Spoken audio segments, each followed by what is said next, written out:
En direct sur l'île Mode. Shalom, bonsoir à toutes et à tous. On est très contents. On retrouve Laura Menachem Ackerman comme chaque lundi. On est toujours dans une série spéciale qu'on a commencé déjà depuis plus de 4 mois, prière en temps de guerre. Et plus particulièrement, ce soir, on va continuer à aborder le sujet du Kaddish. Je rappelle que c'est les Nishmat Michel et Gérard Chananès et également Yosef Avner Durand. Donc, troisième épisode sur la prière du Kaddish. Et on était resté avec deux interrogations à Ackerman. La première, pourquoi c'est en araméen, selon les kabbalistes, j'ai pas oublié. Et la deuxième, c'est finalement pourquoi c'est devenu une prière qu'on appelle en fait de deuil, pourquoi c'est l'endeuillé qui a, dans certains kaddish, qui a l'obligation de le faire. J'espère qu'on aura une partie des réponses ce soir. D'accord, Toda Rabba. En tout cas, pour le premier sûr, pour le deuxième, Bezrat Hashem, ça dépend si on finit le cours aujourd'hui ou si on a encore un cours la semaine prochaine. On verra. Alors, Erev Tov le Kula, mais je vais tout de suite ouvrir le texte donc qu'on étudie pour pouvoir aussi dire ce qu'on dit toujours au début, qui est important, puisque la guerre n'est pas finie, malheureusement. Pour certains diront heureusement, parce que ça permet de continuer à la faire, mais si ça peut aller plus vite, Gam Tov. Donc, comme tu as dit, le Nishmat Michel et Gérald, et là, j'ai pas marqué Yosef, bien entendu.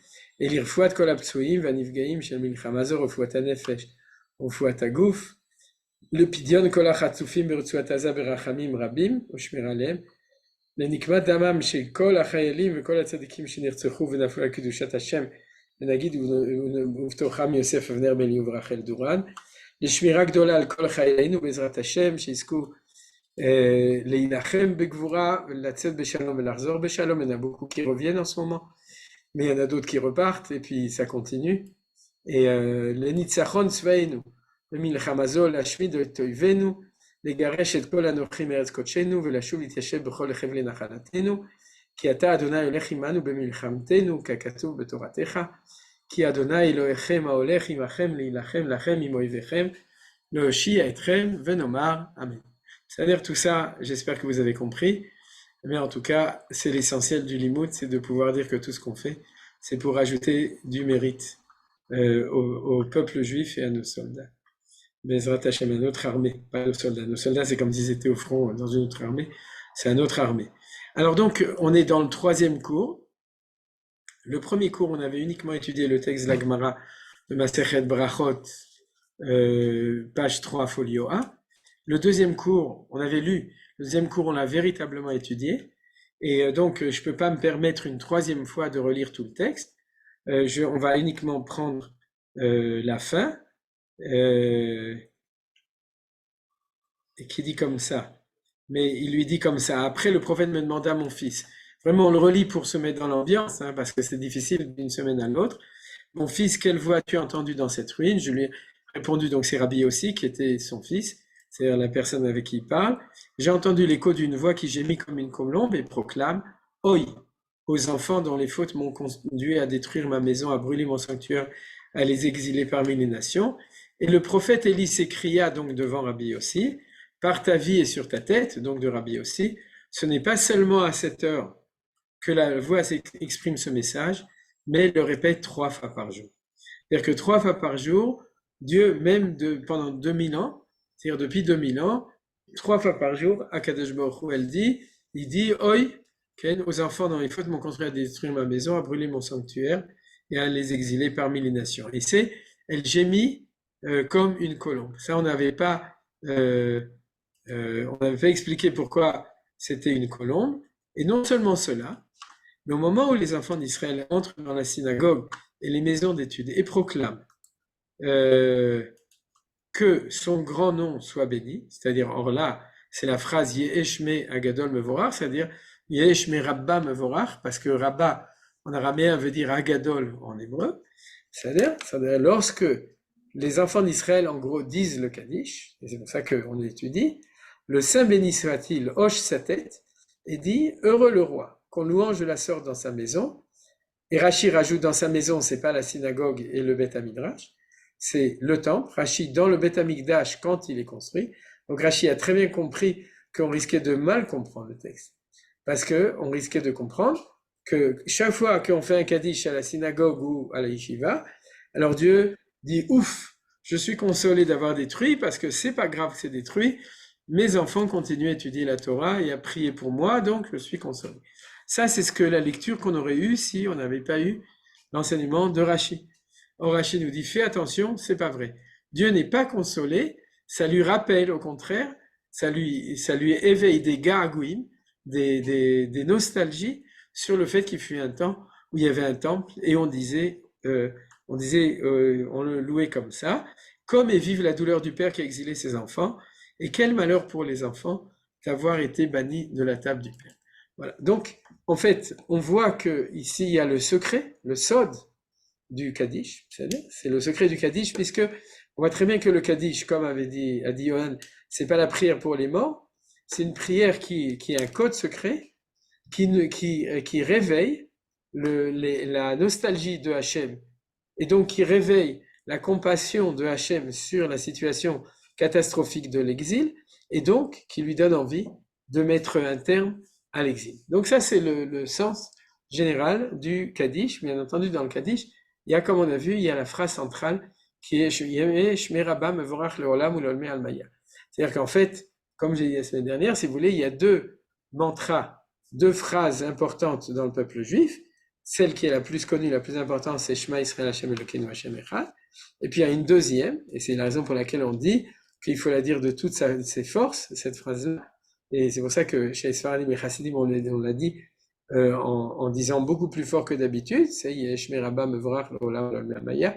Dans les synagogues Sfarad et Chassidim, vous avez remarqué, s'ils ne sont pas endormis entre-temps, eh ben, ça se dit encore plus fort que toutes les autres téphilotes, et parce qu'on dit que c'est ça qui éveille énormément de choses, vu la grandeur de cette phrase, comme on l'a vu ici.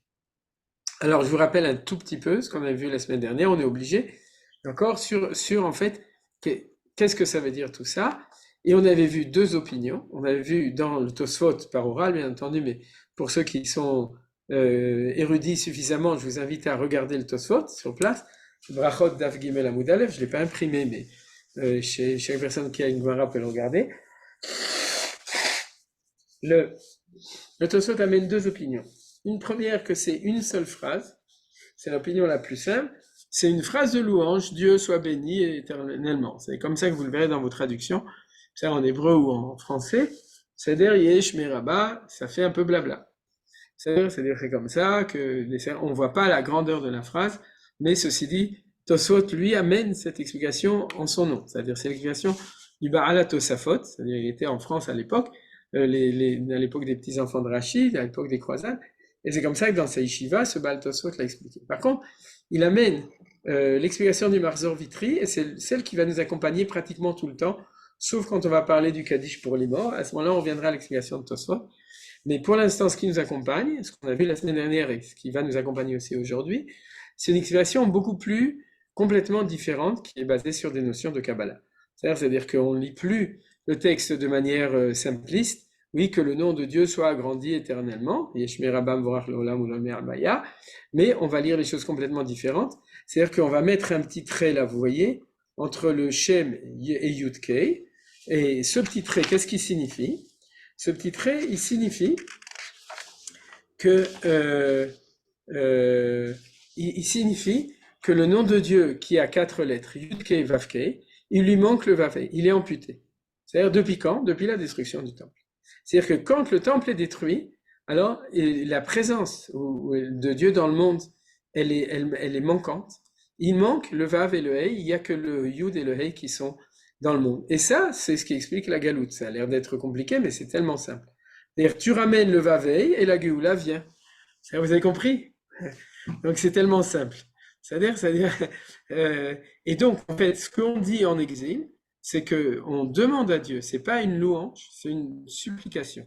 C'est-à-dire, on dit, s'il te plaît, que ton nom de Yud-Kei, non pas Hagadol qui soit grand, mais chez Yigdal qui soit complété, c'est-à-dire Yeshmei, Rabba, chez Itrabé, qui soit complété parce qu'il lui manque, c'est-à-dire le Vav et le Hei, et quand il sera complété, tout ira bien, le monde sera dans la délivrance. C'est ça qu'on a vu déjà la semaine dernière. C'est ce que dit le Marzor Vitry. Je vous avais rappelé, d'accord? C'est les élèves de Rashi, le Marzor Vitry. D'accord? C'est en fait, profondément, c'est l'enseignement de l'école de Rashi en France. Et il y avait une yeshiva qui était à Vitry-le-François. À l'époque, c'était Vitry-le-Youpin. C'est-à-dire le juif, c'est comme ça que ça s'appelait, à côté de Paris. Et c'était là-bas que ce Marzor a été écrit. Marzor, c'est un livre de halakha sur tout le cycle de l'année. Et c'est là-bas que cet enseignement extraordinaire a été donné. Pourquoi extraordinaire? Parce qu'en fin de compte, tous les grands vont le reprendre. C'est-à-dire, ça va être, on l'a vu la semaine dernière, le Maharsha, ça va être le Rav Kook, ça va être le Ben Ishraï, le Rabbi Yosef Karo, le Zohar Kadosh. Rabbi Yosef Karo dans le Bet Yosef lui-même, il va amener exceptionnellement l'enseignement du Zohar Kadosh dans le Siman du Shulchan Aruch qui parle du Kaddish, où tout d'un coup, Rabbi Yosef Karo lui-même va citer la Kabbalah pour citer tout ça. Et tout ça, c'est cet enseignement-là, donc qui est apparemment extrêmement important. C'est-à-dire tout ça, je m'excuse de reprendre les choses, mais je m'excuse pour ceux pour qui c'est évident. Pour moi, ça l'est pas, ça me permet de continuer, et j'imagine pour une partie de vous aussi, de faire charnière avec ce qu'on a vu la semaine dernière.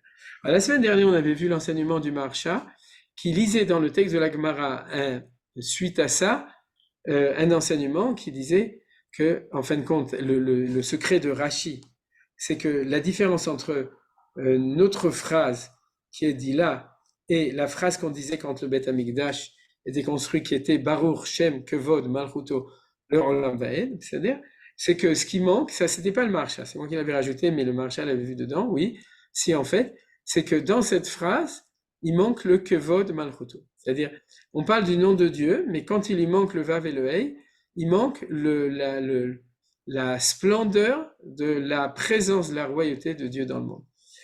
Et le Maharsha avait rajouté dessus, ça on l'a vu dans la Gemara du dernier chapitre de Brachot, qui dit que dans le Beth Amikdash, vous vous souvenez, on ne dit pas Amen après une bracha. Comment on dit? Qu'est-ce qu'on dit après une bracha? Oui, Nachon, qu'est-ce qu'on dit? Allez-y, dites-le. La Kanye Ratson? Non, Non, Kimat. même pas. Presque. Baruch Shem Kavod Malchuto le Olam Vaed. Très bien, Myriam, quand la cavote. Ben, quand je ferai un petit contrôle à la fin, tu as déjà dit. Ça t'a bien fait tes devoirs. Très bien, quand la cavote. D'ailleurs, c'est marqué dans la Gemara. Vous avez le texte, je peux vous l'envoyer de nouveau, peut-être Blinéder aussi. Je l'ai fait. Non, je vous l'ai envoyé déjà la semaine dernière sur le texte en WhatsApp, c'est-à-dire en attaché. En plus du fait que vous l'avez dans le site, le Drive, vous avez le texte aussi.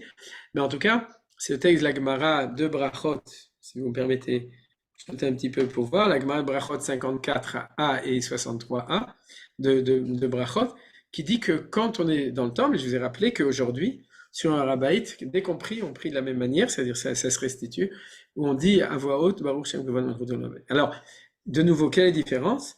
Et l'explication du Maharsha, c'est que le Maharsha, qui est un commentaire des Haggadot du Shas, c'est que le Yudé, c'est Dieu en tant que Père. Père, providence, qui est dans le ciel, de nouveau, c'est-à-dire les deux premières lettres. C'est-à-dire le Yud-Hei, c'est les deux lettres qui c'est Dieu qui est au ciel. C'est-à-dire le Vav-Hei, c'est Dieu qui descend sur terre. Ça, c'est très important. Je l'enseigne souvent et vous pourrez le retrouver. Si vous voulez, l'exil, c'est quoi? C'est que Dieu, il a replié son Vav-Hei et il a re-rentré dans le Yud-Hei. Vous avez compris ce que je veux dire? C'est-à-dire que, en fin de compte, il a remonté tout ça. Et la catastrophe que c'est que Dieu, en tant que Père de providence, qui aime son peuple, etc., il est toujours là. Av, et nous on les banim, mais ce qui manque, c'est sa malchut. C'est-à-dire, alors, relation par rapport à l'État d'Israël est évidente, c'est qu'il faut malchut Israël pour que malchut Hashem puisse apparaître dans le monde. C'est-à-dire que depuis 48, le Vav et le Hey, ils sont en train de descendre. Vous comprenez ce que je suis en train de dire, hein? C'est-à-dire, c'est très important. C'est-à-dire que l'État d'Israël, c'est créer une malchut Israël. Une malchut Israël, c'est le Rav Kook qui l'explique dans Orot Israël qu'on va étudier Bezrat Hashem dès qu'on aura fait le mercredi, après le sujet de cette semaine, c'est-à-dire, c'est que Yesod qui c'est Hashem Baolam, c'est-à-dire que la Malchut Israël, c'est le Keli pour Malchut Hashem Baolam. Donc, en fin de compte, quand il y a l'État d'Israël, le Vavei commence à descendre, donc le Kaddish est réussi. Mais à la limite, on pourrait dire, depuis 48, peut-être qu'il faut pas plus, c'est moins important de dire Kaddish. C'est pas vrai, parce qu'il y a encore beaucoup de choses à descendre, la preuve, c'est-à-dire il y a encore beaucoup de Vav et de Hey qui doivent descendre dans le monde. Mais c'était le diouk, la lecture intéressante du Maharal de nouveau, pas du Maharal, du Maharsha. Il dit comme ça, Ashrei, regardez, reprenons-le en hébreu. Ici, Ashrei Amelech Shemekalsim Oto Betokar. Quand il entend le Yesh Mera, il entend, oui, les enfants d'Israël ne m'ont pas oublié. Ils n'ont pas oublié qu'à part le fait que c'est dur pour eux dans la galoute, c'est dur pour moi dans la galoute. Et pourquoi c'est dur pour moi? Parce que je me sens dénommé. Je sens que mon nom n'est pas là. Imaginez-vous, d'accord, ce que c'est au niveau existentiel, à quelqu'un à qui on efface son nom. C'est-à-dire ce qu'on appelle imarchemo. C'est-à-dire on efface son nom, combien son identité est complètement amputée à partir de ce moment-là, surtout si Chas Shalom, pour les hommes, on transforme le nom en numéro. C'est-à-dire, mais en tout cas, vous comprenez la souffrance de Hakadosh Baruch Hu de sentir que son nom n'est pas dans le monde, il est que à 50%, 50-50, mais justement, qu'est-ce qui manque? C'est pas des lettres, il manque la présence, qu'on appelle la Shrina, c'est la présence de la Malchut de Hachem dans le monde. Et quand les enfants d'Israël font le Kaddish, c'est ça qu'ils disent. Ils disent, je te demande à Kadosh Baruch Hu que ton nom, vas-y, continue. Ouais, Yeshme Yudkei, Shem Yudkei, vas-y, rajoute le Vavei, et puis fais. Alors, mais c'est quoi? C'est pas de la magie, d'accord? Ça se fait pas en faisant des formules. Ça se fait en faisant que Malchut, Kevod Malchuto, Yagi ala Olam, que le Kavod de la Malchuto, c'est-à-dire que non seulement il y a la royauté, mais que la royauté soit respectée dans le monde, vous comprenez? Soit reconnu qu'il y a du Kavod de la Malchut, parce qu'en secret, Hachem Melech, Hachem Malach, Hachem Miloch, Olamed, il est toujours là. Le problème, c'est que personne n'en parle, et quand on en parle, on se la récupère pour les Malchuyot, c'est-à-dire pour l'Empire romain, pour l'Empire musulman, etc. C'est-à-dire qu'il y a un Chilul Hachem, que c'est d'autres Malchuyot, qui s'approprient le Vav et le Hey en leur nom, et ça, c'est ce qu'on appelle du Chilul Hachem. C'est le Chilul Hachem. Alors, c'était le Diouk, Ashrei Melech Shemekalsim Oto Beveito, et à ce moment-là, il est Melech, Malola Av Sheiglet Banav, Vaolola Badim Shegalum al Shulchan Aviem. C'est-à-dire, en temps d'exil, lui n'est plus que Av, et nous, on n'est plus que Banim. On n'est plus les Avdei Malchut Hashem Baolam.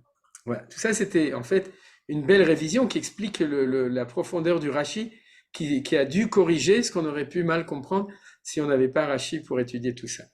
Alors maintenant, ce qu'on va voir dans la suite du développement, c'est ce que nous dit le Ben Ishraï. Parce que le Ben Ishraï va reprendre l'enseignement du Zohar Kadosh de Rabbi Yosef Karo et par derrière du Harizal aussi dans Sha'ar HaKavanot, c'est-à-dire tout l'enseignement traditionnel qui va expliquer tout ça. Il va dire que du coup, c'est ça qu'on dit quand on commence le Kaddish. C'est-à-dire que quand on commence à dire le Kaddish, regardez, je suis obligé de passer tout ça, on reviendra dessus. Il dit comme ça. Dans le Kaddish, on dit It Gadal Vit Kadash Shemei Rabba. Alors ça veut dire quoi? Traduction habituelle, que son grand nom soit grandi et soit sanctifié. Ouais, de nouveau toujours, quand on l'étudie de manière pas précise, comme nous on est, c'est-à-dire pas comme ce qu'on est en train de faire, alors du coup tu dis c'est un peu du blabla, c'est-à-dire c'est très beau, littéral, au niveau littéraire, ça y a beaucoup de foi et de vertu en disant, mais il nous dit non, mais c'est pas du tout ça. Ce dont on parle ici, c'est qu'on demande à Akadosh Baruch Hu que son nom soit Yidgadan, qui soit agrandi, et du coup, ou Gamken Itkadash.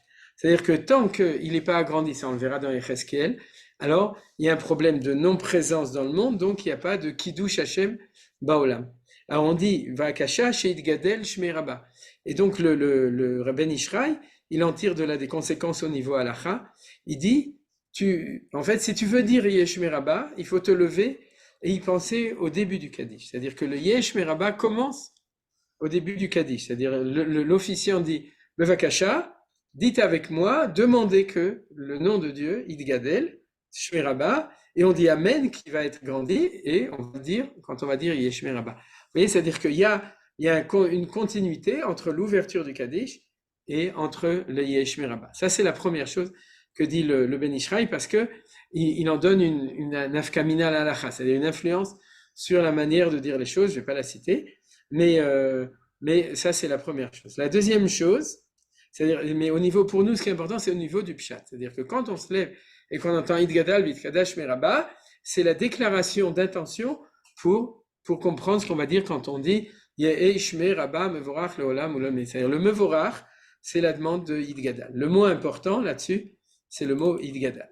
C'est-à-dire, c'est ça qui est le mot, je vais le mettre comme d'habitude avec du bleu autour. C'est-à-dire, puisqu'on l'étudie comme ça, c'est-à-dire, s'il te plaît, fais qu'il y a cette Agdala. Ça, c'est la première chose. Alors, il dit une deuxième chose intéressante, et là, on rentre dans les explications, si vous voulez, habituelles des Remazim, c'est que combien il y a de lettres dans le mot Idgadal, Vidkadash? Allez-y, comptez en vitesse. Combien il y a de lettres? 5. Non, Idgadal, Vidkadash. 11. 11 lettres. Et combien il y a de lettres dans le Vav et le Hei? Combien ça fait Vav et Hei?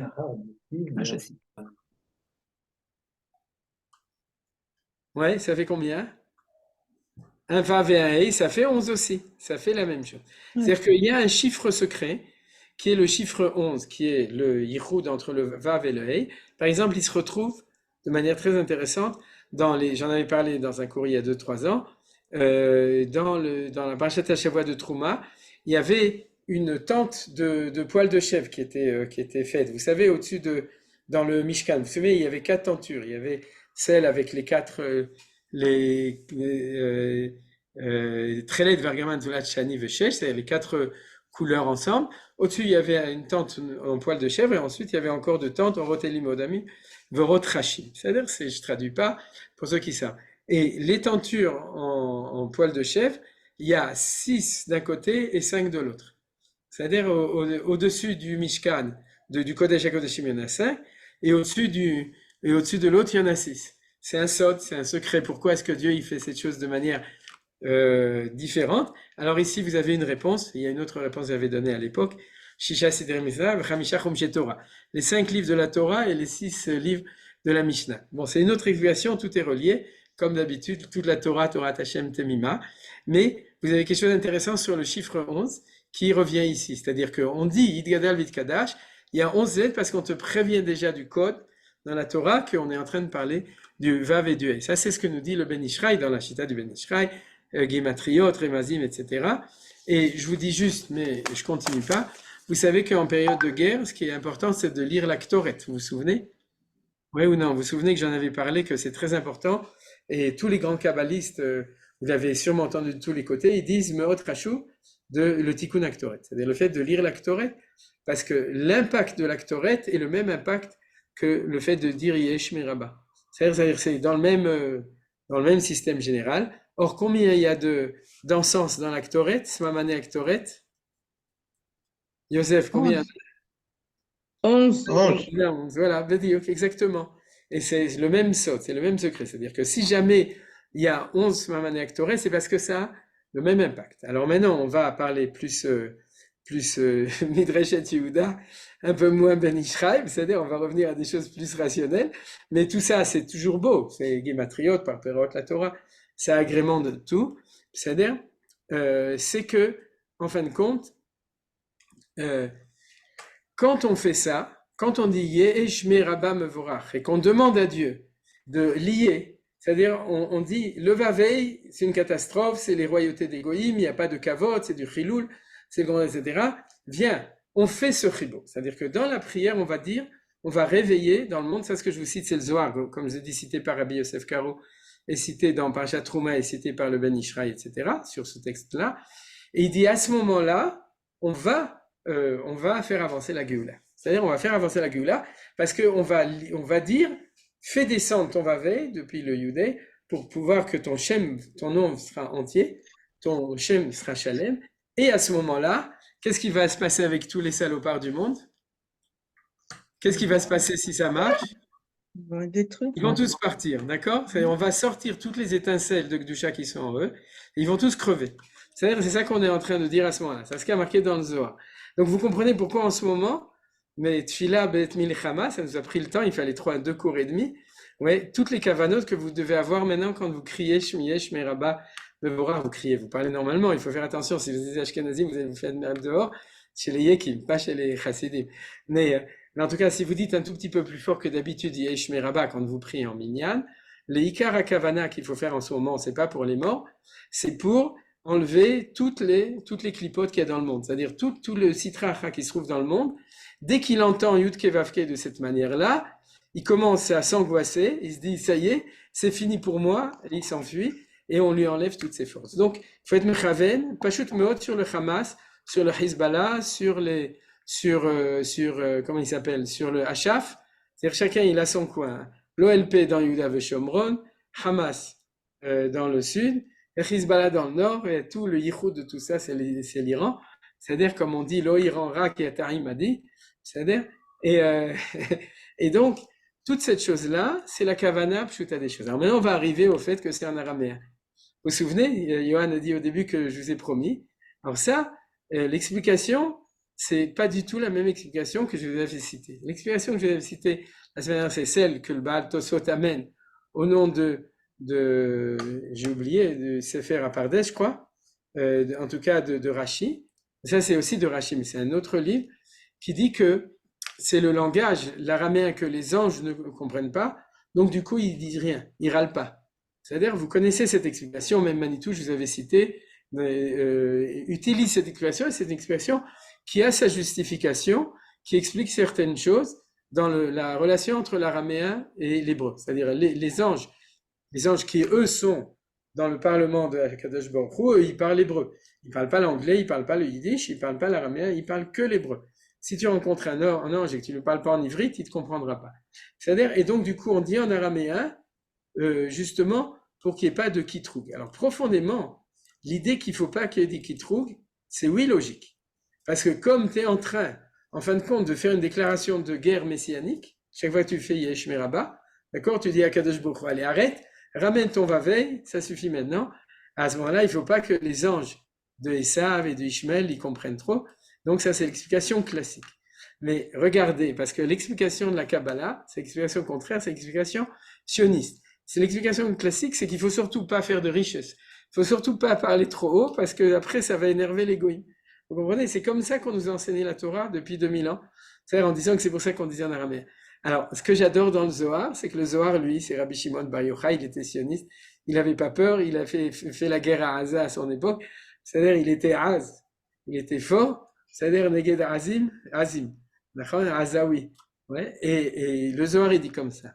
Exactement le contraire. Il dit tout ce Sitra Achra, tous ces salopards, les Malaché Chabala, tous ces Shedim et tous ces kochot du Sitra Achra, ils comprennent que l'araméen, ils comprennent pas l'hébreu. Et quand on leur dit ça dans la figure, ils s'en vont.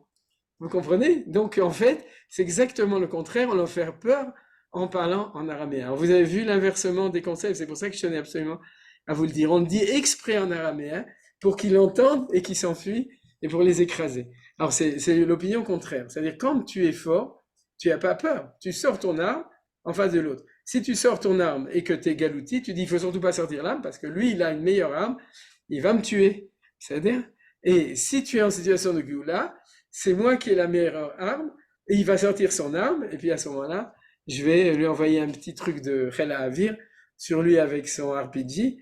Et puis on va l'écraser Bezrat Hashem comme on le fait 100 fois plus que ce qu'ils nous font. C'est-à-dire que pour Chaz Veshalom, pour un soldat qui est touché, il y a 100 Mehablim qui sont tués à Gaza en ce moment, Baruch Hashem. Donc je dis des nombres comme ça, c'est peut-être pas 100, c'est peut-être que 50 ou c'est 200. On n'est pas dans la statistique, mais on sait que c'est-à-dire que quand on est en temps où on n'a pas peur de dire à Kadosh Baruch Hu, oui, fais ce que tu dois faire, c'est-à-dire fais descendre le Vav-Ei, ramène Kevod Malchut. Kevod Malchut, c'est que la Malchut, elle a du Kavod. À ce moment-là, on le dit exprès en araméen pour dire, j'ai pas peur de vous, vous avez qu'à vous enfuir. Vous avez compris la différence entre les deux sensibilités? Voilà. Donc ça, c'est un grand chidouche du Zohar Kadosh. Et le Rabbi Yosef Karo, il a tellement aimé que, alors qu'il y a très très peu de citations du Zohar dans le Shulchan Aruch, parce que le Rabbi Yosef Karo, qui était à Tzfat en même temps que le Harizal et le Rabbi Chaim Vital et Rabbi Shlomo Al-Kabetz et Marie Berav, qui vivaient dans le monde de la Kabbalah, mais il a voulu faire quand même une séparation assez claire entre Halacha et Kabbalah. Donc dans le Beth Yosef, il amène pas tellement de Kabbalah, mais ici, il n'a pas pu se retenir. C'est-à-dire ici, il n'a pas pu se retenir parce que c'était trop important et trop extraordinaire de pouvoir dire les choses comme ils sont comme ça. C'est-à-dire donc tout ça, c'est l'explication qui est lié avec ce qu'on a dit à propos de l'araméen. Alors, je vais continuer dans le développement et on va étudier maintenant l'explication c'est-à-dire pas l'explication, la lecture de Rav Kook dans Yennaya, qui va dans le même sens. Et pour ça, on va revenir à la Gemara qu'on est en train d'étudier. C'est-à-dire cette Gemara de Daf Gimel Amud Aleph.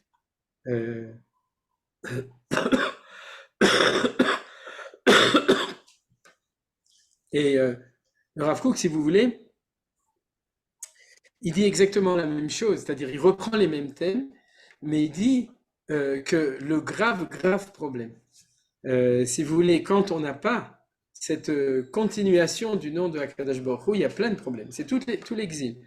Donc, si vous voulez, il y a le Chilul Hashem, il manque de Kevod Malchut. Il y a les forces des Chitzonim, c'est-à-dire des forces extérieures, et du coup, il faut qu'on fasse ce qu'on peut pour leur dire de partir. C'est-à-dire, mais il y a tout ça. Alors, quand on est Chitzonim, c'est toutes ces forces, si vous voulez, un peu plus spirituelles, et puis c'est tous ces Rechaim qui sont aussi des Kochot du Sitracha, les forces de la force extérieure, qui sont des hommes, mais qui ne sont pas des hommes. Hein. C'est-à-dire, ce n'est pas des Bnei Adam, c'est des Hayot. C'est des animaux, mais en fait, c'est des forces du mal qui sont dans le monde. Et donc, c'est tout ce qu'on fait. Mais le Rav Kook, il parle plutôt du côté du bien qu'il y aura quand il y aura tout ça. Et le bien qu'il y aura quand il y aura tout ça, c'est des choses qui sont expliquées, par exemple, aussi de manière très jolie. Et j'imagine que Manitou, je crois que j'avais entendu un cours de Manitou dessus d'ailleurs, mais je ne suis pas sûr. Donc, quand il nous a enseigné Sha'arei Ora, le livre que vous connaissez, le livre de Rabbi Yosef Jikatila, en ce moment, il y a le commentaire de Manitou dessus qui sort petit à petit. Il y a au moins 2 tomes, peut-être 3 tomes. Et il y en a combien, Yitzhak? 2? 3? En tout cas, 2, c'est sûr. Et en tout cas, une des choses qui sont expliquées, c'est que si vous voulez, le Shefa de Bracha, c'est-à-dire la bénédiction dans le monde, c'est-à-dire ne peut pas passer si le Vav et Ei ne passe pas. Regardez, vous savez que c'est un Vav, c'est un tuyau. C'est-à-dire, et le Ei, c'est la Brecha. C'est le réceptacle en bas de la Bracha. Bracha et Brecha, c'est le même mot, vous savez, d'accord? Alors, c'est ce que dit Rabbi Yosef Jikatila dans Sha'arei Ora. Quand il n'y a pas de Brecha, il n'y a pas de Bracha. C'est pour ça qu'à Herzliya Pitouar, ils ont tous une Brecha à la maison. Je n'avais pas compris pourquoi. Maintenant, je comprends pourquoi. Parce qu'ils ont la Bracha. Mais en tout cas, il y a 2 mouvements dans le Vav et Hey. Le Vav, c'est le tuyau de conduction de Shefa Bracha qui se trouve toujours dans le ciel en potentiel. Mais Dieu a un grave problème, il n'arrive pas à le descendre en bas. Parce qu'il n'y a pas de soldats, de peuples, de pays, il n'y a pas de réceptacle possible pour que son Vav il puisse être ici en bas. Donc le pauvre, Akadosh Baruch Hu, il souffre. C'est-à-dire, oh, il aime la banim chez Galou, mais al shulchan. Et là, on comprend l'idée de shulchan avim. C'est-à-dire, le shulchan, c'est la table. La table, c'est le shefa bracha. C'est qu'on mange à la table de Akadosh Baruch Hu. Et nous dit le Rav Kook, qui dit une phrase extraordinaire. Il dit, vous savez que il y a en bas, il y a le Bet Mikdash El Mata. Et en haut, qu'est-ce qu'il y a en haut? Voilà, merci. Il y a le Bet Mikdash El Ma'ala. Et je vous avais peut-être déjà cité la semaine dernière, mais Chachamim nous disent Mikan, chez Bet Mikdash El Ma'ala, Mechouvan Keneged Bet Mikdash El Mata. Que le temple d'en haut est en parallèle, Mechouvan, c'est-à-dire ils sont tous les deux liés ensemble, l'un par rapport à l'autre. Mikdash Hashem Konenu Yadecha, ou Asher Achinoti, ou Keir Shechobra La Yerdav. Il n'y a pas seulement le Mikdash, il y a aussi Jérusalem d'en haut et Jérusalem d'en bas. D'accord? Par exemple, si tu demandes à quelqu'un en France c'est où Jérusalem, alors il te dit Jérusalem c'est l'Est. Et du coup, il reste à Paris. C'est-à-dire parce qu'il regarde vers l'Est, mais il reste là. C'est-à-dire il est que dans la Jérusalem céleste. Mais il est à l'Ouest. Parce qu'en fin de compte, il faut que la Jérusalem céleste soit aussi la Jérusalem terre. D'accord? C'est-à-dire qu'il ne faut pas seulement avoir des potentiels, il faut avoir aussi des potentaires. Vous avez compris les deux ensemble? C'est-à-dire que il faut lier le haut et le bas. Et il nous dit, le Rav Kook, ça c'est le sod de ce qui manque quand il y a un temps d'exil. C'est-à-dire, quand il y a un temps d'exil, le Bet Mikdash Shel Ma'ala existe toujours, et Dieu voudrait descendre le Shefa vers en bas. D'ailleurs, c'est tout à fait l'idée de l'échelle de Jacob. C'est-à-dire, l'échelle de Jacob, c'est le Vav, Enzeki Bet Elohim, c'est la maison de Dieu, c'est le Hei d'en bas. C'est-à-dire, Jacob, il a compris qu'il y avait un Vav Hei, cette échelle qui qui faisait la communication, et puis là où il avait il avait mis ses pierres, c'était Beth Elohim, c'est une maison. Une maison, c'est un réceptacle, c'est-à-dire qui était en bas. Et donc il dit, il y a une espèce de frustration terrible de Hakadosh Baruch Hu.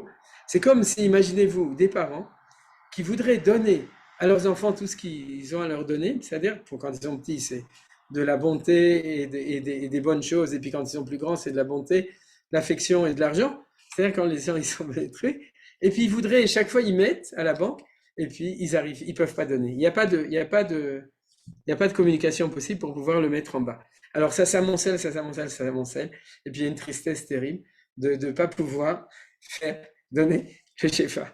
Et donc, nous dit le Rav Kook, dans Enaïa, on prie pour que les vannes, elles s'ouvrent, c'est pas une blague, c'est-à-dire les vannes, et on prie pour que le Shefa, il puisse s'ouvrir avec les choses, il puisse descendre vers le bas. Et c'est de ça qu'on prie, et c'est ça le secret de Yerushalem Shel Mata, Yerushalem Shel Mala, Bet Mikdash Shel Mata, Bet Mikdash Shel Mala. Maintenant, l'idée essentielle, c'est que dans ce Hoy de la Galoute, les choses existent, mais elles existent dans le ciel. C'est pour ça que les religions, j'ai dit ça en rigolant, Jérusalem céleste, ou le temple céleste, c'est-à-dire que les religions sont trop spirituelles. C'est-à-dire, on parle de religion, c'est-à-dire, entre guillemets, ça explique le mashber à la crise quand le sionisme commence au niveau de la religion. C'est-à-dire qu'a priori, il y a une crise en disant, on en a marre d'une religion céleste, on veut une religion sur terre. Explique-nous comment, comme personne n'explique, alors ils font sur terre sans religion, c'est-à-dire parce qu'ils veulent du sur terre, ils veulent du vaveil, ils veulent que votre malchut, et donc si personne leur dit comment tu fais le chibour, alors il y a un chisaron, il y a une difficulté. Mais besofo shel davar, c'est comme ça que ça se passe, c'est-à-dire que le tuyau se fait, Bet Mikdash shel Mata Nivna, Yerushalem shel Mata Nivna, c'est-à-dire Jérusalem d'en bas et le Bet Mikdash, et puis il y a Shlemut Hashem, il y a la complétude du nom de Hakadosh Baruch Hu qui se fait. Et alors donc, le Rav Kook, après avoir expliqué ça, vous avez vu, c'est-à-dire qu'il regarde les choses pas au niveau du combat contre les gens qui empêchent, mais au niveau au contraire de la bracha et du shefa qu'on attend quand on dit Yesh Miraba. C'est-à-dire, alors c'est pour ça qu'il dit que lorsqu'il entend ça, Akadosh Baruch Hu Menaanea Rosho. Alors pourquoi est-ce qu'il fait un mouvement de la tête? Vous avez compris pourquoi? Vous avez compris ou non?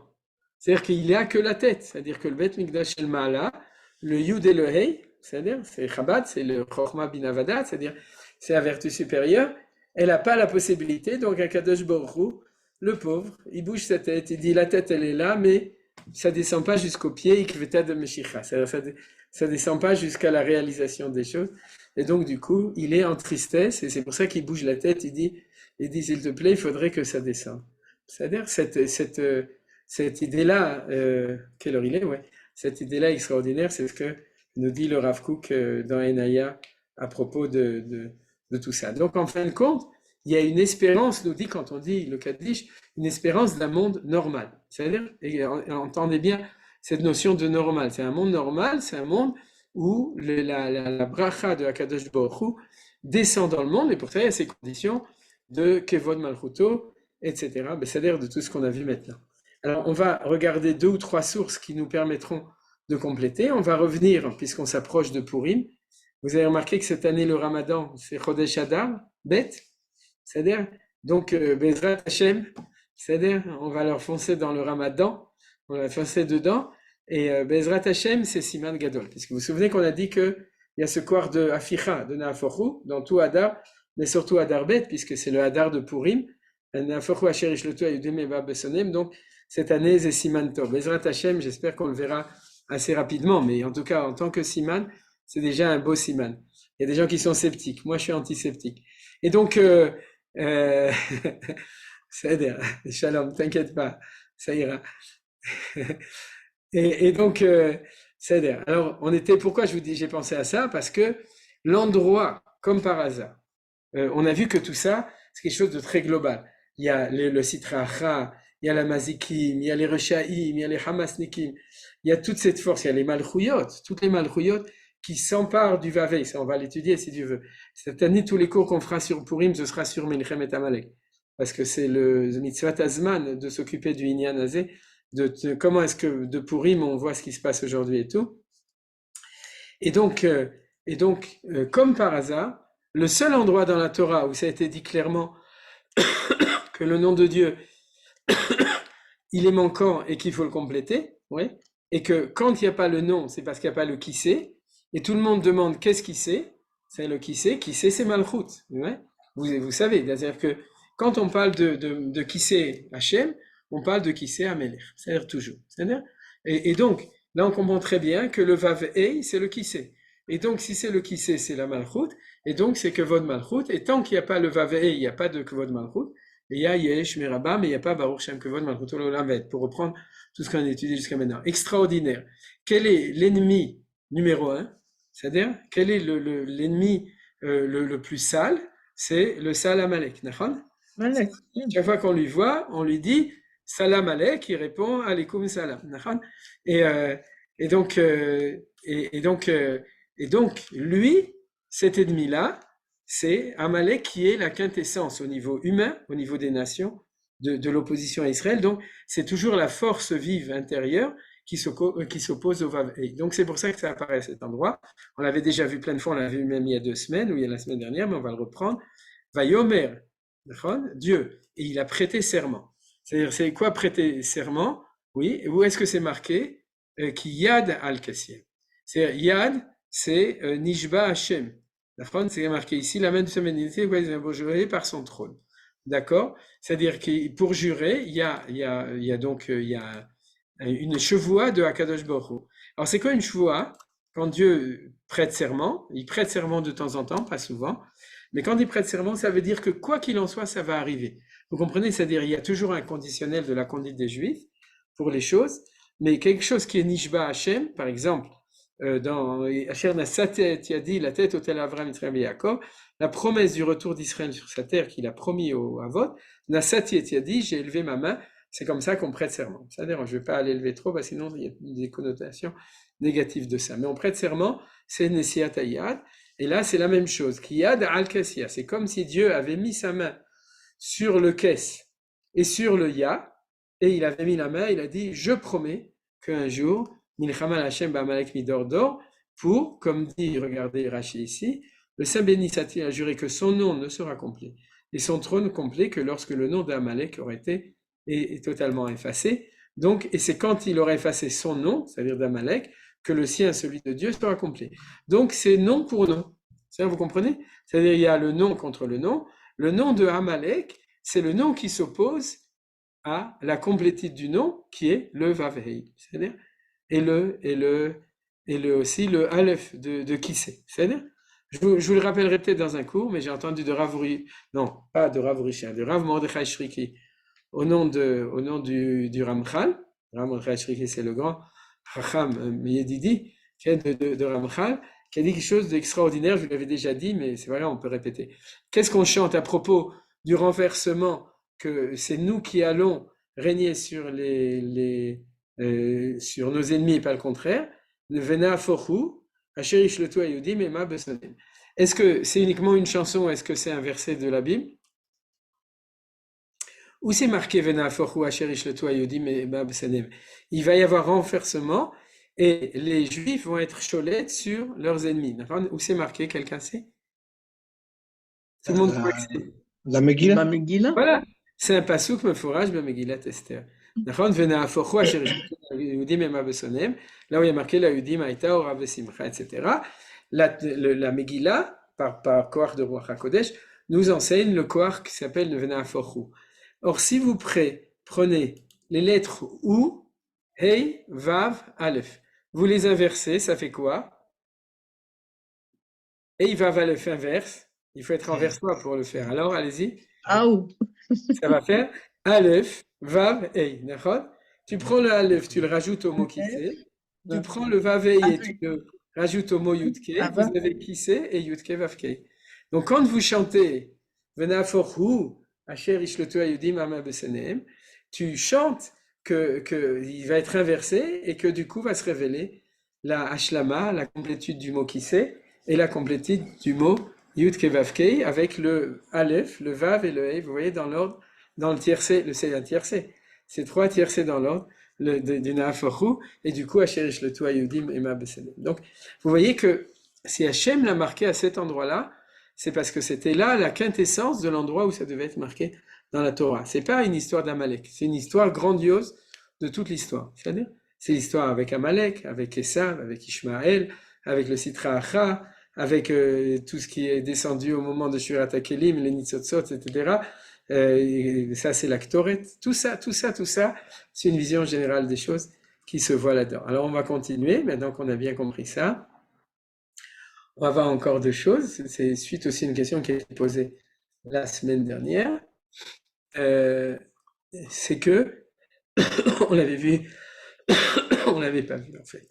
C'est que quand on dit Shema Yisrael Hashem Elokeinu Hashem Echad, vous avez remarqué qu'on dit aussi en silence Baruch Shem Kevod Malchuto Lavet. C'est-à-dire que on est un petit peu dans la même mouvance. C'est-à-dire que quand on dit Shema Yisrael Hashem Elokeinu Hashem Echad, il y a une lecture de ça, qui est la lecture de Rashi dans le Chumash, qui nous dit en fait, ce que tu es en train d'affirmer, c'est tu dois affirmer que le nom de Dieu n'est pas complet et que tu pries pour qu'il soit complet. C'est-à-dire qu'il y a une correspondance profonde entre le Shema Israël et le Yeh Shmei Rabbah. Alors ça, c'est ce que dit Rashi dans le Chumash. Parce que qu'est-ce qu'il dit Rashi? Il dit comme ça. Il dit Hashem Elokeinu, notre Elohim, Hashem est un. Et Rashi dit comme ça. Pour ceux qui préfèrent en ivrite, vous pouvez le suivre en ivrite. Je l'ai mis en ivrite exceptionnellement. Ou bien vous savez, Hashem, qui est notre Dieu maintenant, Hashem Shio Elokeinu Ata, et non celui des nations idolâtres, deviendra un jour Hashem Echad. C'est-à-dire que quand vous dites Shema Israël, on l'avait déjà étudié dans le Pshat du Chumash l'année dernière, mais quand vous dites Hashem Elokeinu Hashem Echad, en fait, vous dites deux fois le nom de Dieu. C'est un peu bizarre, d'accord? Décide, est-ce que Hashem ou Elokeinu ou Hashem il est Echad? Vous comprenez? Tu dis écoute Israël, j'ai écouté. Qu'est-ce que tu écoutes? Hashem Elokeinu. Alors d'accord, Hashem Elokeinu. Mais alors il n'est pas Hashem Echad, parce que dire que Hashem Echad, c'est qu'il est le Dieu du monde entier. Or quand tu dis Hashem Elokeinu, c'est notre Dieu à nous, pas celui des autres. Et Rashi a tout de suite, au nom de Chazal, bien entendu, sauf que Rashi a choisi ce pérouche, parmi tous les pérouchim, pour expliquer cette chose, dit, tu as tout à fait raison. Tu dis deux choses qui sont contradictoires, inconciliables entre les deux. C'est où Hashem Elokeinu, Hashem Echad? Comment on résout une contradiction? Alors Rachid explique le résout de manière historique. Il dit actuellement en temps de Galout, Hashem Elokeinu. Pourquoi? On est dans le ghetto et notre Dieu, personne ne veut l'écouter. Donc si c'est comme ça, alors c'est quand même le nôtre. On continue à dire, vous avez votre Dieu, vos dieux ou votre utilisation du nom de Dieu de manière blasphématoire en tant que chrétien ou que musulman, d'accord? Et donc je vous écoute pas, vous m'écoutez pas de toute façon, mais nous on continue. On est dans nos synagogues, dans nos Bate Midrashot, et on dit Hashem Elokeinu. C'est notre Dieu. Et qu'est-ce qui veut l'entendre? Personne. Donc, on continue à le maintenir. Mais on dit, mais un jour viendra, Yavo Hayom, où le Dieu qu'on a conservé chez nous, parce qu'on était des Shamranim, Shomrei Mitzvot, on était observants, d'accord? Comme disait Manitou, on observait de loin la Géoula, donc on était Shomer, c'est-à-dire on gardait Elokeinu. Mais on disait toujours, mais ça va pas être tout le temps comme ça. Ça va pas être tout le temps la guerre contre les autres religions, les autres systèmes, où nous, on sera obligé de s'enfermer dans notre ghetto pour pouvoir affirmer notre croyance, et que les autres autour disent autre chose. Un jour, le nom de notre Dieu va devenir le nom universel, Hashem Echad. C'est ce qu'il dit ici. Celui et nom des nations d'Israël deviendra un jour Hashem 1. Alors, il amène un passouk que Moshe Neymar, qui a zefoch el amim rabim safavura likro kulam beshem Hashem veneimar bayom hahu Hashem echad ou shemo echad. C'est quoi que son nom est un? Ce nom de notre lecture, c'est qu'il est entier. Echad, il y a plein d'autres explications. C'est qu'il est echad, ça veut dire qu'il est entier, qu'il arrête de lui manquer le vav et le he, vous avez compris? C'est-à-dire que quand il est Elokeinu, il est notre Dieu, et chez nous, à la synagogue, on sait que c'est Yud Kei Vav Kei. Mais dès qu'on sort dehors, le Vavei, il est conquis, pris de mainmise par les Goïm qui parlent de Kavod Malchut Anglia, Kavod Malchut l'Élysée, Kavod Malchut la Maison Blanche, etc. Ou Kavod Malchut Vatican, ou la Mecque. C'est-à-dire que dès que tu sors dehors, tu dois tronquer ton Vavei parce que personne ne veut t'entendre. Mais un jour viendra où il y a Hashem Echad ou Shemo Echad. C'est ça le fait que qu'on prie pour ce temps-là, c'est marqué dans Zecharia Yashem Echad. Et d'ailleurs, c'est marqué exactement Ki Az et For El Amim Safa Berura. C'est-à-dire tout le monde parlera un langage clair, il n'y aura plus d'équivoque. L'ikro kula, c'est quoi l'ikro? C'est pas qu'ils ont appris à lire, c'est qu'ils vont invoquer quoi? Comme Avraham Avinu va ikra Beshem Hashem. Et Shem Hashem, ici c'est marqué un Hey, mais dans la prophétie c'est Yud Kevavke. C'est marqué en entier de manière claire. Donc vous voyez comment est-ce que les choses sont claires. Et alors, qu'est-ce qu'on dit après? Baruch Shem Kevod Malchuto L'Olam Vaed. Et pourquoi on le dit en silence? Parce qu'il n'y a pas de Kevod Malchut. C'est-à-dire en ce moment il n'y a pas, donc on sait que on a compris le message, on affirme le fait qu'un jour viendra où ce sera Baruch Shem Kevod Malchuto L'Olam Vaed, comme aujourd'hui sur l'Arabaï, et comme ce sera dans le temple de manière générale, mais c'est pas encore. On va combien de temps il nous reste? Non, alors on va garder l'explication totale si vous voulez, de la première phrase du Kaddish pour la semaine prochaine, et puis on va étudier le texte de Yecheskel la semaine prochaine. Yecheskel qui est la base du Kaddish, c'est-à-dire la semaine prochaine, on va vraiment lire le Kaddish et on va conclure sur le Kaddish pour les morts et le Kaddish et le sens, tout ce qu'on a vu aujourd'hui. On va uniquement voir un texte qu'on a un tout petit peu vu, mais qui est aussi important dedans, c'est que quand Moshe Rabbeinu se trouve sur le mont Sinaï tout seul, vous vous souvenez, c'est-à-dire que quand il arrive et que Dieu lui dit d'aller sortir les enfants d'Israël, il demande « What's your name ?» C'est-à-dire il demande à Hachem « Dis-moi ton nom ». Vous comprenez très bien qu'il ne s'occupe pas du nom de Dieu parce qu'il veut voir sa carte d'identité, il veut comprendre comment est-ce qu'il dirige son monde. Alors Dieu lui dit « J'ai un problème avec mon nom ». Parce que mon nom, quand on était en Égypte, d'accord, il n'était pas là. Il n'y avait pas le Yud Kevavke, il n'y avait que Elohim. Il n'y a pas de Dieu, Vaishma Elohim, Vayer Elohim, etc. Le nom de la Midatadin, de la rigueur, c'est le temps d'exil. Et il n'y a que le Yudai, il n'y a pas le Vader. Donc, de Moshe Rabbeinu, il dit, mais alors explique-moi, comment ça se passe? Comment c'est quand on est en exil? Comment tu finis par révéler ton nom, etc. Et tout ça. C'est ça le texte. Et alors, Akadosh Baruch Hu finit par lui dire, Vayomer od Elohim el Moshe. Donc, Elohim, il le connaît. C'est-à-dire, il lui dit, Kotomar el Bnei Israël. Parce qu'il dit, c'est pas moi, c'est les enfants d'Israël qui vont me demander, explique-nous ce qui se passe. Alors, et tu lui diras Hachem, donc mon nom complet. C'est-à-dire, et comment vous pouvez le comprendre? Par référence avec Eloké Avotekrem, Eloké Avraham, Eloké Israël, Eloké Yaakov. Et vous devez retourner à la période d'avant l'exil, la période du premier temple, du deuxième temple, de votre connaissance de Dieu que vous avez reçu des patriarches, de vos pères, parce qu'à l'époque, le nom de Dieu était normal, entre guillemets, il existait, Shem Havaya existait, Hachem parle avec Avraham, Vayomer Hachem el Avraham lech lecha, il lui dit pas Elohim, il lui dit Yud Kevavke, c'est que comme ça que commence l'histoire du peuple juif, c'est le nom qui fait sortir d'exil, d'Avraham, il lui dit Shem Havaya lech lecha, parce que je suis Havaya. Donc, tu dois sortir de Ur-Kasdim, c'est-à-dire pour pouvoir entrer à la maison. Et Avraham a compris, donc il prend ses valises, il prend tout le monde, il vient. Et donc, il dit aux enfants d'Israël, dis-leur, votre référence Shem Hashem, c'est Avraham, Eloké Israël, Eloké Yaakov. Nechagav, c'est le début de la Hamida. C'est comme ça compris. Hein? C'est-à-dire, Baurat Hashem, Elokeinu, Veloké Avotenu, Eloké Avraham, Eloké Israël, Eloké Yaakov. Il leur dit, Shlachani Alechem. Il vous a envoyé, il m'a envoyé pour vous sortir. Il lui dit, Zeshmi le Olam, Zezichi le Dorvador. Mais j'ai un problème, parce que on va retourner en exil, et il va disparaître. Alors il lui dit, c'est mon nom éternellement, vous voyez, et c'est la mémoire, Zezichi le Dorvador à chaque génération. Mais ça pose un problème, parce qu'il dit que c'est éternellement, mais ça va pas être éternel, puisqu'il y a des moments, c'est toujours éternel dans le ciel, mais sur terre, il va disparaître. À un moment, le Vav et le Hey vont être coupés. Alors, qu'est-ce qu'il lui dit? Ceci est mon nom, le Olam. Le mot le Olam est écrit sans la lettre Vav. Vous voyez? C'est marqué, c'est la Shon Torah. Il n'y a pas de Vav au milieu. Pour qu'on puisse le lire, le Alem Ketiv. C'est-à-dire, il faut le lire, Zeshmi le Alem. Mon nom est destiné à être caché, à ne pas prononcer comme il est écrit. Oui. J'ai enlevé la suite, mais la suite c'est pour ça que tu vas prononcer Aleph Dalet Nun Yud et que tu vas avoir écrit dans le Sidour Yud Kevavke, comme les Sfaradim le font très bien, où on fait ensuite un Yichud entre les deux. C'est-à-dire Yud Aleph, Hey Dalet, etc., qui sont écrits ensemble. Ça veut dire quoi? Ça veut dire que tant qu'on est en exil, tu peux pas prononcer le Shema Mefourash. Il n'y a que quand on est en temps de retour, où le nom Shem Amfourash sera prononcé que au temple. Parce qu'il n'y a que au temple où on est en état de tahara, de pureté, de gdusha pour pouvoir le prononcer. Mais c'est pas pour le temple, c'est grâce au temple, mais c'est pour le monde entier que le nom de Hachem, Shem Amfourash Yud Kei Vav Kei, tel qu'il est prononcé par ceux qui savent comment on le prononce, sera prononcé. C'est-à-dire, mais entre-temps, il est éternel parce qu'il n'a jamais disparu, mais il n'est pas vu, donc il est Ne'ilam.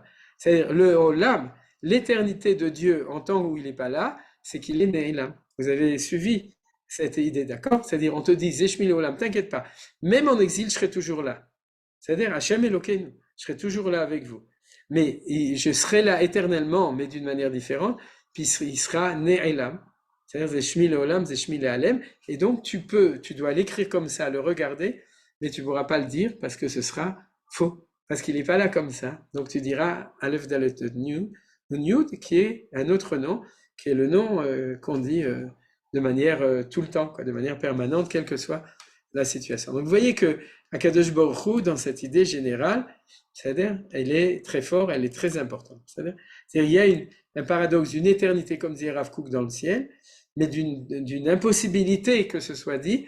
Et pour terminer donc le cours, comme je l'ai dit au début, c'est de ça qu'on parle quand on dit la phrase d'Idgada al Vidkada Shmeraba, et qu'on demande que le nom de Yudkei soit complété quand on dit Shmeraba. C'est-à-dire, j'espère que, en fait, au niveau, si vous voulez, du cours, on a terminé d'expliquer la Gemara de Brachot, Gimel Amud Aleph. Maintenant, ça a pris que 2 cours et demi, c'était très court. C'est-à-dire, combien ça fait? 150 heures en gros? Non, 150 minutes, 2 heures et demie. C'est-à-dire, pour expliquer tout ça, quand vous êtes des gens patients, ça marche bien. C'est-à-dire, mais bien attentionnés. Et donc, c'était un gros travail. On a vu énormément de choses pour avoir une image générale des choses. Et la semaine prochaine, on va le mettre à l'intérieur du Kaddish. C'est-à-dire, on va tout rentrer dans le texte du Kaddish et on va étudier le texte biblique de Yecheskel pour voir, en fin de compte, comment est-ce que la Bible nous a expliqué, comment Yecheskel, dans la prophétie, nous a expliqué de quoi il s'agissait dans une vision. Et du coup, on va aussi comprendre, comme a dit Yohan au début, la suite au prochain numéro, pourquoi est-ce qu'on dit Kaddish? Quand Chazé Shalom, on doit aussi rappeler la mémoire des gens qui sont partis. Merci. Toda Rabba. Merci beaucoup, Rav Ackerman. Quelques pour ceux qui veulent s'approfondir le thème des Shemot, regardez le cours de Rav Ackerman Parashat Vaera. On a beaucoup parlé là-bas des noms de Dieu et c'est un sujet que tu as traité dans plusieurs cours, donc ça c'est la première chose. Deuxième chose, juste avant de vous donner la parole pour les questions, un nouveau programme de l'Ilmod qui commence, qui débute demain, une émission hebdomadaire qui s'appelle Au cœur de Jérusalem. On aura chaque semaine le plaisir d'écouter un rabbin, un soldat et également un acteur de la société israélienne, tout ça toujours pour nous donner un point de vue juif ancré dans la réalité en Israël. Donc, à chaque fois, ce sera un programme d'1 heure. Demain soir, on aura le plaisir de recevoir le Rav Uri Cherki. Après, on aura un soldat, un Chovesh, Yohan, qui nous parlera, qui est sorti de Gaza, et également une association qui s'appelle l'Averhat, qui a fait énormément pour les soldats.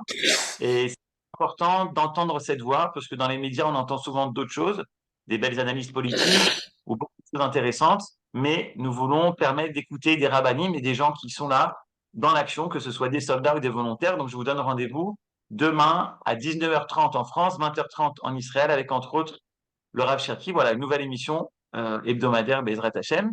Et dernière chose avant de vous donner la parole, c'est qu'on reprend les rubriques des chansons. Donc le lundi, on avait l'habitude de mettre une chanson pour terminer. Et ben, on va en mettre une dans quelques minutes. Voilà, les questions, c'est le moment. Les Chavod. Super, kol hakavod. Yohan, kol hakavod pour tout, mais génial. Alors, des questions, vous avez? Bonsoir Rav. Bonsoir.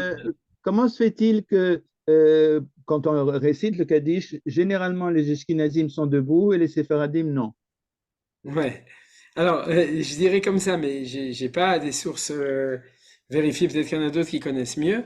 Et comme ça, c'est que la Kabbalat Malchut, sous-entendu, pour un Ashkenaz, c'est de se mettre debout au garde à vous. C'est-à-dire, quand il y en a qui sont en garde à vue, nous on est au garde à vous. C'est-à-dire, c'est comme ça que les Polonais ils disent vu, ils disent vous. Et pour les Sfaradim, c'est Kabbalat Ol Malchut Shamayim. C'est-à-dire que le fait de se soumettre à l'autre, c'est-à-dire qu'Ilou être makir bemalchut, c'est s'asseoir. C'est deux manières différentes, mais qui correspondent sauf à la même chose. C'est que vod malchut. Tu vois que chez les Sfaradim, quand on veut être mechabed, on se met assis, sauf la kedusha et la mida. Mais pour la mida, c'est tout à fait différent. La mida, c'est la mode l'ifnei Hashem. C'est-à-dire, par contre, que vod malchut, bor que vod malchut. Ça rappelle l'Avdallah. Nachon, mais c'est un peu différent. La raison pour l'Avdallah, on pourrait trouver un lien. Pour l'Avdallah, c'est un petit peu différent, mais tu as raison. Oui, tu sais quoi, oui. C'est-à-dire, il y a toujours chez les Ashkenazim, dès qu'on doit honorer quelqu'un, on se met en garde à vous. Et chez les Sfaradim, il y a cette notion de kevod malchut en se soumettant, en fait, d'une certaine manière. C'est-à-dire, ok. Non, chez Toda. nous, ils se mettent, Toda ils Rabba. se mettent debout, les Sfaradim, chez nous. Ou Ça va pour le signifier- Kaddish, Oui, pour le Kaddish, tout le temps debout, tout le temps à la fin d'une étude ou à la prière, ils sont toujours debout. Ken Velo. Il y a un Kaddish ou Alpi Asod, celui de Kabbalat Shabbat, tous ceux qui font Alpi Asod, ils se mettent debout. Mais en tout cas, Kaddish. peut-être, à Marseille, je veux rien dire. Mais en tout cas, en Eretz Israël, que ce soit, d'après ce que je vois, que ce soit les Yerushalmim ou les Tzfon Africains, ils se mettent assis. Hein, Aaron, vous me confirmez? Barour. Oui, c'est vrai. Bien sûr, on est ainsi. Seulement, ils sont tous influencés par les par les. Alors, Ils se lèvent alors, tous maintenant. non, mais je sais pas, en Afrique du Nord, attends. On se levait pas? En Afrique du Nord, on se met debout ou assis pour le On Kaddish? reste assis, on reste assis. Reste assis. Normalement, on est assis pour le Kaddish. Ouais. Ok. Mais maintenant, ils se lèvent tous. Qui? Le vendredi. Ah, Le vendredi vendredi soir, ça soir. c'est pas les Yerushalmim, c'est Arizal. C'est Rabbi C'est Haim. Arizal, c'est Arizal. Ouais, c'est Arizal. C'est-à-dire, moi j'ai une explication Annette. sociologique, je vous l'avais déjà dit. C'est qu'en Pologne et en Russie, il faisait tellement froid que si tu voulais te réchauffer, il fallait te mettre debout, alors toutes les équations étaient bonnes. Et en contraire, dans Israël, il faisait tellement chaud que tu étais écrasé par la chaleur. Donc il fallait rester assis. C'est Annette, vas-y. Non, mais parce que votre cours est passionnant. Mais Ouais. moi, j'ai jamais pensé comme ça parce que quand je lis Hachem Eloheinu, parce que le mot Eloheinu, c'est des forces, c'est multiplié. Et Hachem, c'est une chose.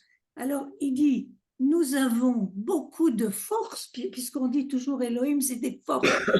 Mais ça a l'air d'être beaucoup de forces, Mais, c'est-à-dire multiples manifestation de Dieu. Et alors il dit à la fin de la phrase, c'est pour ça que moi, tout cette pensée de Ya, j'ai même eu un travail à faire à la faculté sur ce fameux Kessia.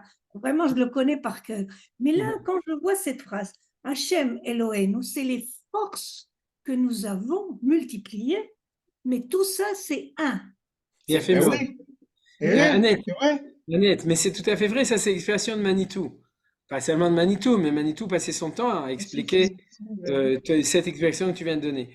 Mais il faut se souvenir que Elou Velou divrei Elokim Chaim, c'est-à-dire quand tu réfléchis plus profondément, tu verras que tout est vrai, parce que quand est-ce que on aura la possibilité de montrer que c'est Echad, quand la pluralité internationale des idées sera unifiée par l'État d'Israël et par la Torah la Torah Terrestre Israël. C'est-à-dire, et à ce moment-là, ce sera révélé. Donc c'est en ça qu'on unifie l'explication de Rashi et l'explication que tu as donnée. Mais ton explication est valable de tout temps à un certain niveau, c'est un niveau émouni, elle est tout le temps là. Mais réalisée dans l'histoire, c'est impossible tant qu'il n'y a pas le Vavé qui sont descendus, Malchut Hashem, Malchut Israël, les Atid Lavoy Hashem Echad Ushmo Echad. C'est-à-dire, Alors moi, la deuxième question que je me pose depuis que tu as commencé ton cours, comment ça se fait qu'on a toujours cette chose de dire Amalek? Amalek, c'est un autre Dieu. Alors, c'est Dieu qui l'a créé. Non, c'est pas un autre Dieu, c'est un peuple. C'est un peuple, mais après, c'est les pulsions négatives. Alors, non, c'est le représentant du mal dans les nations. Du mal absolu. Mais ça a été créé, le mal a été créé. Par Dieu, bien sûr. Par Dieu, donc c'est une force divine, en fait. Ok, alors tu sais quoi? Moi, ça me casse la tête tout le temps. D'accord, alors Pourim, on fera un cours d'Afkassé si vous voulez aussi là-dessus, Bli Neder. C'est le thème du Maharal. Le Maharal, entre autres, quand il parle à Pourim, alors il parle de ça. Alors Bli Neder, je vais essayer de. Si j'oublie, alors je ferai un cours sur autre chose. Parce que peut-être que je vais être un peu plus adapté à la réalité actuelle. Ça, c'est des cours qui sont de haute voltige, on pourrait dire, sur les théories de Amalek. C'est-à-dire, mais bli neder, je vais essayer Le de pas Ramchal oublier. lui-même. Le Ramchal aussi, il a fait mieux, d'accord. C'est-à-dire qu'il faut, c'est la question des questions. C'est-à-dire que comment Dieu a créé le mal, comment Dieu a créé le mal de telle sorte que le mal et le bien sont tous les deux émanations de Dieu, mais ne sont pas la même chose. J'avais aussi fait des cours dessus, mais bli neder, on prendra, si j'oublie pas ce thème, moi je ferai un cours dessus. C'est-à-dire, comment un Mechabel qui a une tête de Ben Adam, c'est pas un Ben Adam, d'accord? Il n'a pas de Tselem Elohim, Sartzila Me'alem. C'est-à-dire, il n'a pas de Tselem Elohim, c'est pas un homme. Il a été créé par Dieu aussi. Et mais il a été créé par Dieu. C'est-à-dire, comment le monothéisme absolu permet d'expliquer les deux, mais malgré tout, il faut faire attention. Le bien et le mal, c'est pas la même chose. Tout vient de Dieu, mais tout n'est pas équivalent. C'est-à-dire, comment on fait en même temps cette unification et la différenciation. C'est une dialectique très, très importante. Tov, merci Annette pour les excellentes remarques. Ok, donc encore une question, sinon on s'arrête, parce que moi personnellement, je préfère m'arrêter s'il n'y a pas de questions urgentes. Non, j'ai un cours à 15, donc c'est pour ça. Merci. On te laisse souffler. Merci. D'accord. Voilà. Ok, alors On c'était finit en vraiment- musique. D'accord, alors, vous m'excusez, je pars avant la musique. Merci Johan, j'adore. Et c'était un plaisir d'étudier avec vous comme d'habitude. Vous ne croyez pas que c'est Stam que je dis. C'est-à-dire que quand j'enseigne, je regarde les gens qu'on voit. Et en tout cas, moi, je sens une communication de Torah Amitit, Bezrat Hashem Sheniske. Tov, Azlitrot, merci Johan, et Shakwar pour tout ce que tu fais. Touda Rabba. On finit avec une chanson qui s'appelle Shema Israël. Et il y a également une très belle vidéo, vous allez voir, c'est comment on appelle ça? Une omanite, une artiste qui fait des dessins sur le sable. Ah oui, elle est J'ai très, oublié son nom, c'est une femme. elle est superbe, elle est superbe, elle est Elle superbe. est super. On va pas écouter tout. On va écouter une partie. Vous allez voir, c'est magnifique. Et après tout détruit. Après tout détruit.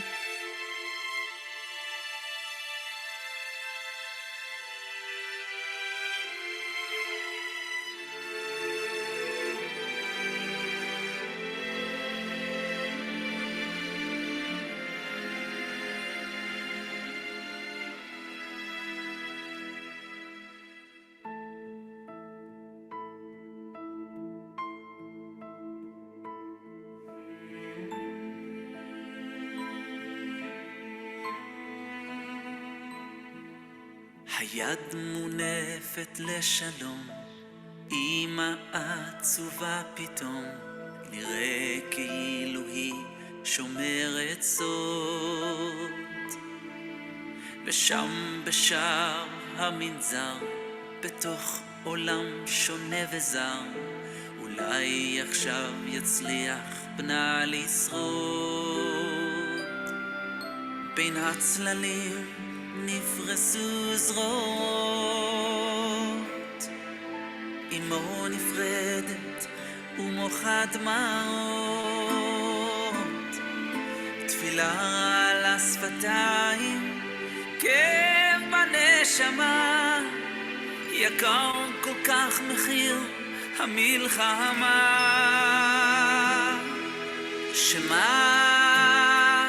שמה ישראל, יש רק אחד משגיח מעט, בזמן עצבות, בזמן שמחה, יבקש לשמוע את קולך, השם אלוקינו, השם אחד. ועוד שנה חלפה הלכה, הרחק מסבל, משנאה, ובעולם הייתה רעה רבה. הם התאמצו להצילו, אמונתם אינה שלו, האם יזכור הכת מאין בא? ביקש לו להרפות בשורשיו, בודד היה ומעטות שנותיו, זיכרון ילדות ובית הלך והתרחק, למי אתה כל לילה מתפלל? נו שמה שמע ישראל, יש רק אחד, משגיח מעל, ובזמן עצבות, בזמן שמחה, מבקש לשמוע את קולך, השם אלוקינו, השם אחד.